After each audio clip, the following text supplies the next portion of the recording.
meron tayong maliit na tent. Subukan ko dito kasi pagka malalaki na yung tanim natin dito ay obligadong dito matulog. Uy, kasama pa siyang ilaw.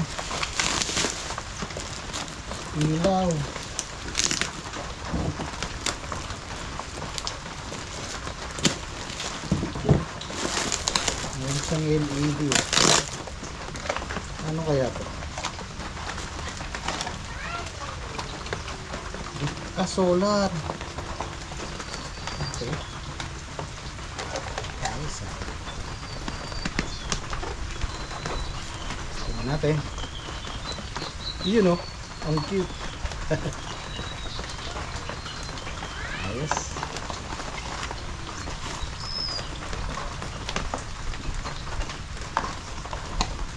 Pwede siyang i-charge. Okay. Freebies.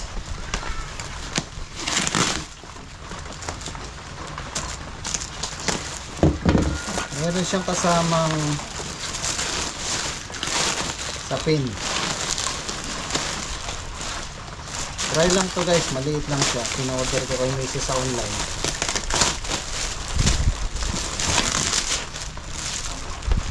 Ito siguro yung sasapin natin sa ilalim bago natin ilatag.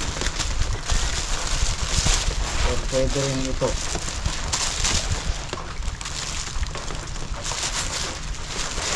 Tingnan natin.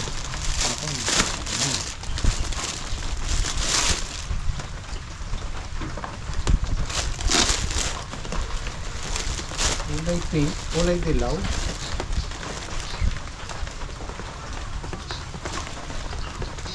Nakakapanghinayang namang ilatag sa maputik.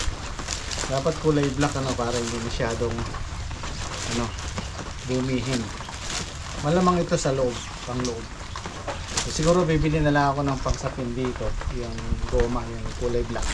Madaling linisin. Or kaya ito pwede.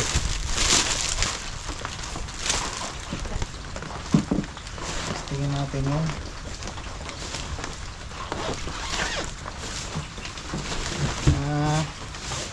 Parang siya, parang payong.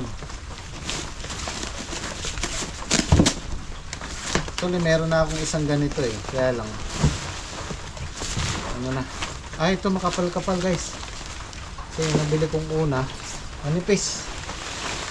Hindi ko lang alam kung tumatagos yung tubig dito. Soon masusubukan natin. Madali lang setup to, parang payong lang siya. Pag inangat mo to, buo na siya. Ayos. Kasi ito yung tali at saka yung ibabaw natin sa lupa. Ito kailangan nating palitan to pagka malakas ang hangin. Kailangan yung mas mahaba, mas malaki. Ito yung gusto kong spot ko. Hindi kasi pwede doon, medyo mababa, nagkakatubig. Kaya lang kinakatakot ko dito baka gumuho. Tangayin ako. Siguro hanggang dito pwede. Yan yung mataas So yan ang ganda ng, di ba? Ang ganda ng pwesto ko. Yan, diyan tayo po pwesto.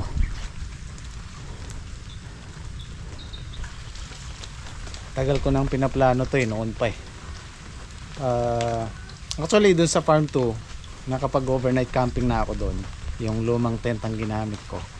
Masarap sa pakiramdam, di ba? Dahil pagka gusto mo at nagawa mo, masaya sa pakiramdam. So soon magagawa din natin to dito, lalo na to maganda, napakaganda ng spot, di ba? So abangan na lang po natin. Lapit na, may mga bunga na yung ampalaya namin. Siguro sa loob ng ilang araw lang pwede na, para at least meron tayong binabantayan. Kailangan natin magbantay kasi mataas ang presyo ng gulay, lalong lalo na yung ampalaya. Medyo mainit sa mata. Dito sa amin, dito sa gawin na to, wala. Ang inaalala ko itong ilog. Kasi kung dadaan ka dito sa ilog, kung meron kang balak na masama, Mag-ano ka lang, magbangka ka lang ng walang makina, hindi ka maririnig. Pwede kang pumunta ron, pwede kang pumunta rito, walang makakarinig sa'yo, di ba? So yan po yung isang alam naming ginagawa ng masasamang loob. Pag meron silang gustong kunin, magbabangka lang sila ng walang makina, tapos madali na isa kayong gusto nilang kunin, di ba? Hindi sila dadaan dito talaga sa kalsada. So yan po yung purpose nito. Mag-i-enjoy na ako, nakapagbantay pa.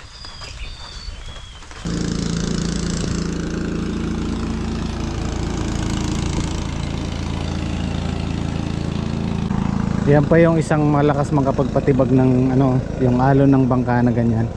Pag pumalo dito, ayan o. Ayan o, di ba? Oh, hinuhukay niya unti-unti oh.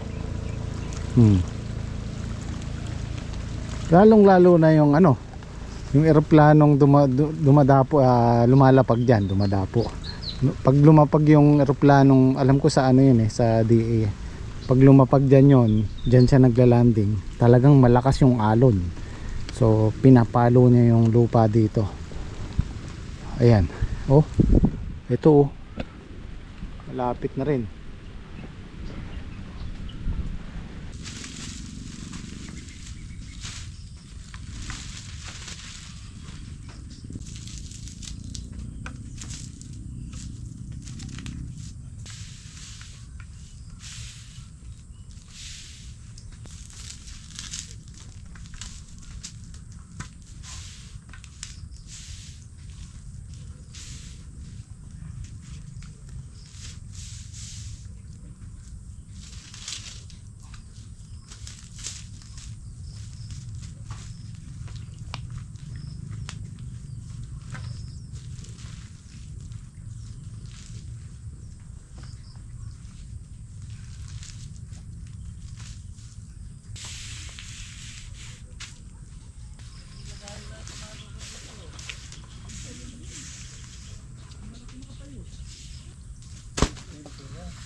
Camping tent yan, no? Oh, matuntun tama. Tutulog na tayo. Kapi na kayo, sige. Ano ba mainit na tubig? Sige, Bert. Tago, boss, tago pag bato, nalalangkay. Nalalang dun, nalalang kape, nalalang mo yun. Dito, tubig lang ang problema dyan.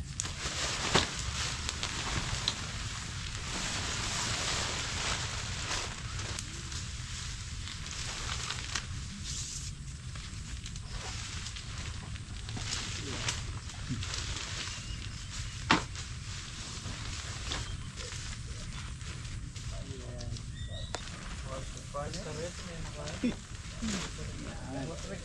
Boss Rex kanini kaya hindi niya kanya mamalampak kaya hindi niya magpwesto kanya.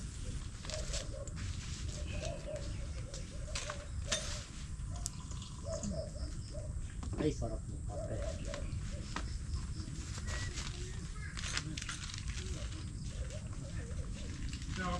Oo.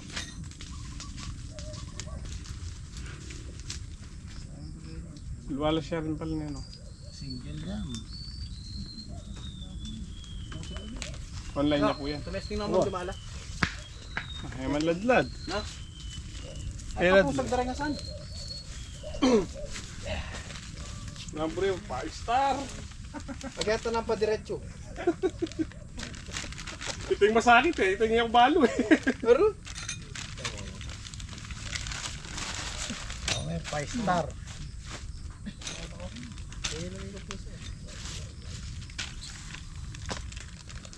Dore ka, dore. Testingin ko lang kung di siya mababasa ng ulan. Hindi tatagos. May kape nyo. Boss, ang kape boss. Kape tayo, kape. De, kape mo de. Ayo, huli yun. Ayun. Huli yun. Hindi yung malis yun. Ay, na-delay ka lang ng konting-konti lang. Magtaka ka pa kanya, natinggan ko Huli yun. Hindi yung malis agad yun. Masakit siya oh. Oo, gitnang gitna. Kung masakit siya oh.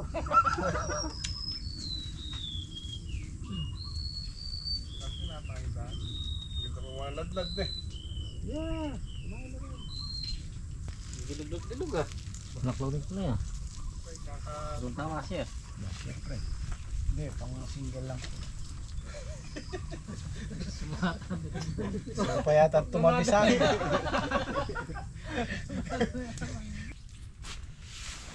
Tuloy pwede yung kasi yung dalawang tao. Testingin lang natin kung hindi tatagos yung tubig sa ano, sa loob.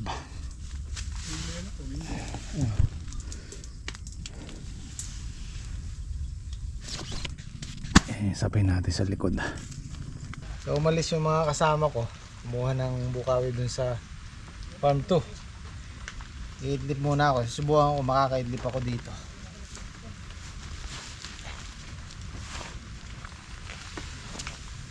Ay.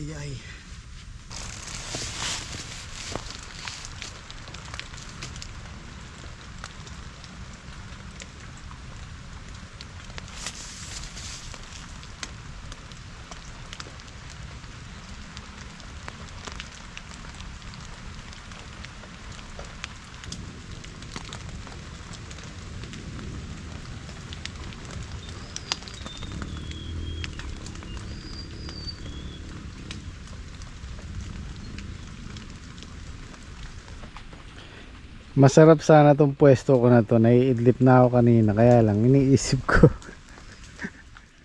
Ito. Oh.